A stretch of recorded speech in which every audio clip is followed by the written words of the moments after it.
जनाब यहाँ पर वो माएँ मौजूद हैं जो कि काफ़ी महीनों से, काफ़ी दिनों से, काफ़ी सालों से सलाखों के पीछे मौजूद हैं। ये जो ख़वातीन यहाँ पर मौजूद हैं, ये कैद में नहीं है, ये दुख में नहीं है। कैद में इनके घर वाले हैं, दुख में इनके घर वाले हैं। खुशी का मौका होता होगा, कोई शादी का मौका होता होगा, कोई ईद का मौका होता होगा, जो उनकी याद आ रही होगी वहाँ पे, जो इनको उनकी याद आ रही होगी। तो आप यहाँ पर आई कैसे, क्या हुआ आपके साथ जो आज आप यहाँ पर मौजूद हैं?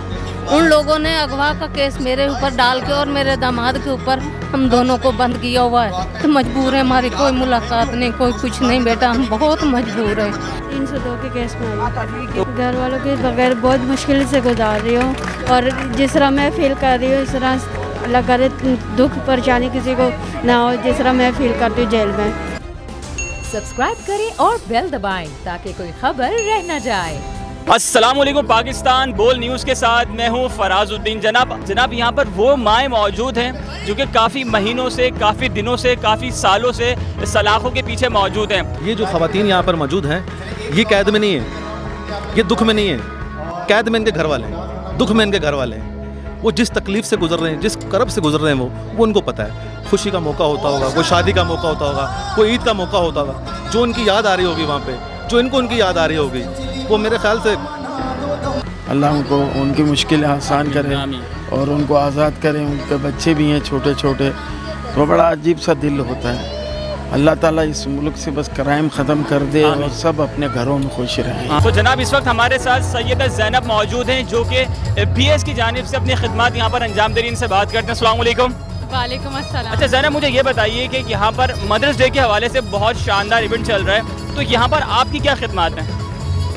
मेरी खिदमत जो हैं मेरी तो नहीं है, खैर जो हमारी DIG साहिब हैं जितनी भी खिदमत हैं ये उनकी है और उनकी वजह से ये जितने भी इवेंट्स होते हैं यहाँ पे ऑर्गेनाइज़ किए जाते हैं। हाँ, उनका सपोर्ट एक टीम मेंबर मैं हूँ जो उनके साथ साथ शाना बशाना खड़ी रहती हूँ। तो ये बताइएगा ज़ैनब कि जो यहाँ पर माएँ मौजूद हैं उनके चेहरे पर आज मैं एक मुस्कुराहट देख रहा हूँ। बहुत सारी ख़वातीन इसमें बहुत खुश हैं। तो जब जेल के अंदर आप इनके पास जाते हैं तो जो आपका इनके साथ एक रवैया होता है, एक इनसे बात करने का अंदाज़ होता है, वो किस तरह आप इनको ट्रीट करती है? क्योंकि जो इनका दिल अंदर से खून के आंसू रो रहा होता है, तो क्या आपकी ट्रेनिंग का हिस्सा होता है? किस तरह डील करती है आप इनको? मैं जब आई थी इस डिपार्टमेंट मैंने ज्वाइन किया था, मैं बहुत जज्बाती थी, लेकिन जो मेरी बॉस है जिनका मैंने अभी जिक्र किया, मैडम शीबा साहिबा, उन्होंने मुझे ट्रेन किया, मुझे मोटिवेट किया। एक उनकी बहुत प्यारी बात है जो अभी भी मेरे दिमाग में है कि आप नफ़रत जुर्म से करें, इंसान से नहीं करें। तो हमें नफ़रत जुर्म से है, लेकिन ये जो इंसान है इनके साथ हम इंसानियत जैसा रवैया रखते हैं ताकि ये बाहर जाके एक अच्छा कैदी और अच्छा शहरी बन सके। बहुत शुक्रिया, थैंक यू सो मच कि आपने बात की। वैल जनाब, और ज़ैनब ने क्या खूबसूरत बात की कि आप जो है जो नफ़रत जो आपको करनी है वो आप जुर्म से करें, इंसान से ना करें। अब आप देख सकते हैं मेरे अकब में माएँ मौजूद हैं और उनके पास चलते हैं, उनसे बात करते हैं। आइए मेरे साथ। तो जनाब इस वक्त हमारे साथ एक माँ जी मौजूद है और इनसे बात करते हैं। अस्सलाम वालेकुम। वालेकुम सलाम बेटा। अम्मा जी कैसी हैं आप? ठीक ठाक हूँ बेटा, शुक्र है मालिक का बेटा। अम्मा जी मुझे ये बताएं कितने सालों से आप यहाँ पर मौजूद हैं? मेरे को 8वां महीना लग गया है बेटा, मेरे पीछे आने वाला कोई भी नहीं है। मेरा बच्चा जमानत हुई छोटी के पीछे बैठी हूँ, 1 महीना हो गया। आपको यहाँ पर 8 महीने मुकम्मल हो चुके हैं जी। तो आप यहाँ पर आई कैसे, क्या हुआ आपके साथ जो आज आप यहाँ पर मौजूद हैं? बेटा मेरे साथ किसी ने पैसे मांगे थे, मेरी BC निकली थी, मेरी एक बेटी थी, मैंने शादीशुदा कर दी। मैंने छोटे छोटे काम करके मैं अपनी BC डालती रही। जैसे BC निकली है उन लोगों ने पहले भी पैसे मेरे से 20,000 लिया हुआ था, अभी फिर उन लोगों ने बोला हमें पैसे दे। मैंने बोला भी मेरे पास नहीं है, मैं अपने उम्र हज के लिए जमा कर रही हूँ। उन लोगों ने अगवा का केस मेरे ऊपर डाल के और मेरे दामाद के ऊपर हम दोनों को बंद किया हुआ है। अभी उसकी भी ज़मानत हो गई, शोरटी के लिए बैठे हुए हैं बेटा, मैं भी बैठी हूँ। हम बहुत मजबूर हैं, हमारी कोई मुलाकात नहीं, कोई कुछ नहीं बेटा, हम बहुत मजबूर हैं। ये अल्लाह जानता है या हम जानते हैं बेटा। आप यहाँ पर कितने अरसे से मौजूद हैं? 3 साल से। आपको 3 साल यहाँ पर हो गए, तो किस वजह से आप यहाँ पर आई हैं? 302 के केस में आई। तो अभी आप जेल में होती हैं जी। तो 3 साल से जो आप जेल की ज़िंदगी गुजार रही हैं, घर वालों से दूर हैं, तो क्या कैफियत आपकी होती है? किस तरह ये 3 साल आपने अपने गुजारे, ये बताइए। घर वालों के बगैर बहुत मुश्किल से गुजार रही हूँ और जिस तरह मैं फील कर रही हूँ इस तरह अल्लाह करे दुख परेशानी किसी को ना हो जिस तरह मैं फील करती हूँ जेल में। तो हुआ क्या था जो आप जेल में आई हैं? वो क्या ऐसा जुर्म था जो आपको सलाखों के पीछे लेके आया?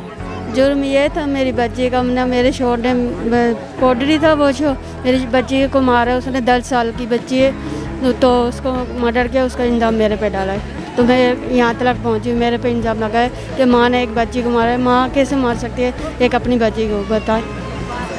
जी जनाब, ये बात बिल्कुल दुरुस्त है कि एक माँ अपने बच्चे को बद्दुआ नहीं दे सकती। अगर गुस्से में एक माँ अपने बच्चे को कुछ बोलती है तो वर्बली वो बोलती है, और अगर दिल से माँ की दुआ निकल जाए या बद्दुआ निकल जाए जो वो ऐसी लगती है कि इंसान उसके बारे में सोच नहीं सकता। माँ जी, एक माँ होने के नाते बच्चों के लिए, माँओं के लिए आपका क्या पैगाम है? मैं एक माँ हूँ, मैं ये दूसरी माँ को यही पैगाम दूँगी कि अगर आपका शोर पोडरी हो तो आप उससे डिवोर्स ले लें और ऐसे कोई कदम ना उठाएं कि जिसके ज़रिए तुम सलाखों के पीछे आ जाएं। मैं 17 दिन से जी 17 दिन से 17 दिन आपको यहाँ पर हुआ है, तो 17 दिन से आप यहाँ पर मौजूद हैं, तो किस वजह से आप यहाँ पे मौजूद हैं? क्या हुआ आपके साथ? मेरे साथ झूठा इल्ज़ाम हुआ है। मैं गांव से आई हूँ बेटा, और मेरे भतीजे के ऊपर इल्ज़ाम लगा हुआ था, मुझे भी उठा लिया झूठे इल्ज़ाम। अगर कुछ हो सके तो मेरी मेहरबानी की है। मेरे एक बेटा और कोई नहीं, बेटे के 3 बच्चे, उनका कोई नहीं है। मैं कोई हो सकता है यार तो निकलवा दे भाई, मेरी बाकी और कोई गुजारिश नहीं है। मेरा दिल बहुत दुखा है, मैं मरीज़ हूँ, शुगर की भी मरीज़ हूँ, दिल की भी मरीज़ हूँ, मुझसे चला भी नहीं जाता इतना। अच्छा, आपने कहा कि आप 17 दिन से यहाँ पे मौजूद हैं, आप गांव से यहाँ पर आई हैं, तो जो आपके घर वाले हैं, तो क्या उन्होंने इस बात की कोशिश की कि आप जो है वो जेल से बाहर निकलें? इतना उनके पास पैसा भी नहीं है और बात कर भी नहीं सकते। हम गरीब लोग हैं, गांव के रहने वाले। यहाँ मैं अपनी कज़न के घर में आई और भांजी के घर में, उसकी माँ नहीं थी, ईद देने के लिए और ईद मिलने के लिए आई थी मैं। यही बात हुई, मुझे उठा लिया, मुझे पता भी नहीं। और मेरे जो उठाया है जिन लोगों ने, वो लोग मेरी जान पहचान वाले भी नहीं थे, और एक मेरी कज़न का बेटा था उनके साथ था। जो इल्ज़ाम दिया है झूठा, उनका पता नहीं है वो कौन है। उम्मीद करता हूँ कि अगली दफ़ा आपके साथ हाजिर होंगे एक नई टॉपिक के साथ, नई जगह के साथ। अपना बहुत सारा ख्याल रखिएगा। बोल न्यूज़ को सब्सक्राइब करें, लाइक करें, कमेंट करें। जब तक के लिए अल्लाह हाफिज़। सब्सक्राइब करें और बेल दबाएं ताकि कोई खबर रह न जाए।